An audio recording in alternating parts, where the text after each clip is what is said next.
Good day po, ma'am. My name is Vincent Panher Pastoral. I'm from BSc 41. For today, I will recite the rights guaranteed during custodial investigations or Republic Act 7438.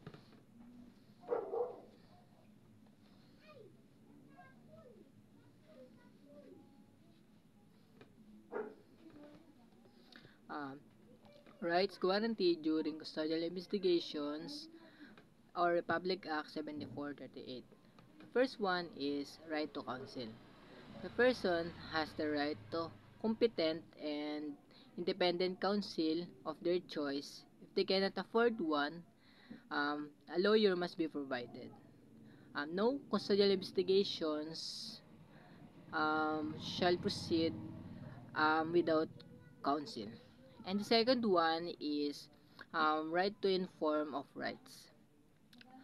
They must be informed of their rights in a language or dialect they understand at the time of arrest and before questioning.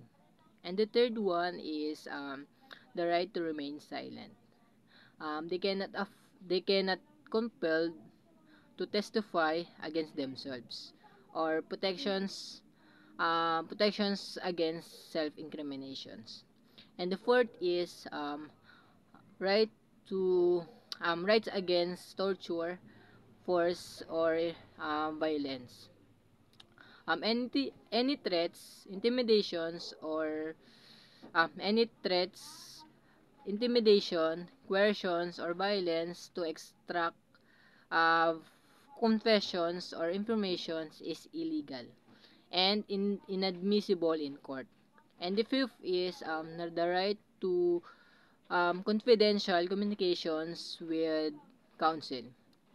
Communications between a persons and their lawyer um, uh, must be must be private and confidential. And the sixth is the right to visit and confer privately.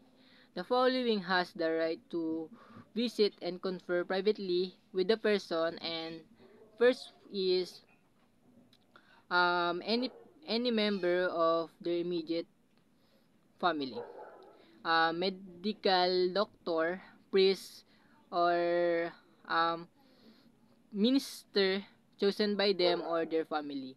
And the last is NGO representative duly accredited by law. And the seventh is right to notify family or relative. The person has the right to have their family, relative, or friends to um, notify their in their situations